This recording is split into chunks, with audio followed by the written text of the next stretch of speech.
விஜய் வந்து தூய சக்தின்னு சொன்னதை நிறைய பேர் என்ன நினச்சிங்கன்னா அவர் பர்சனலாக அதை சொல்லிக்கிட்டாரு, இல்லை அவர் கட்சியை அப்படியே மொத்தமாக தூய சக்தி, நாங்கள்லாம் தூய்மையானவர்கள் அப்படின்னு சொல்லிக்கிட்டாருன்னு தப்பாக புரிஞ்சிக்கிட்டு இருக்காங்க. நான் என்ன நினைக்கிறேன்னா, அவர் தூய சக்தின்னு சொல்கிறதின் அர்த்தம் என்னென்னா, தூய்மையான நிர்வாகம் கொடுப்பேன், ஊழலற்ற நேர்மையான வெளிப்படையான மக்களுக்கு நன்மை பயக்கக்கூடிய லஞ்ச லாவண்யம் இல்லாத நிர்வாகத்தை தான், கிளீன் கவர்னன்ஸை தான் அவர் தூய சக்தின்னு சொல்கிறாரு.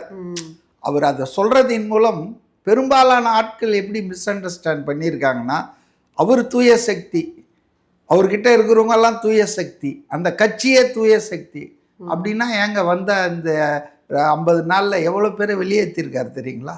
எவ்வளோ பேர் வந்து ஒன்றிய செயலாளர்கள் பல பேர் கட்சியிலேருந்து இன்னைக்கு இருக்காரு, அரெஸ்ட் ஆகியிருக்காங்க பல குற்றங்களுக்காக. ஸோ நம்ம சரியாக புரிஞ்சுக்கணும், அதாவது தூய சக்தின்னு யாருமே கிடையாதுங்க.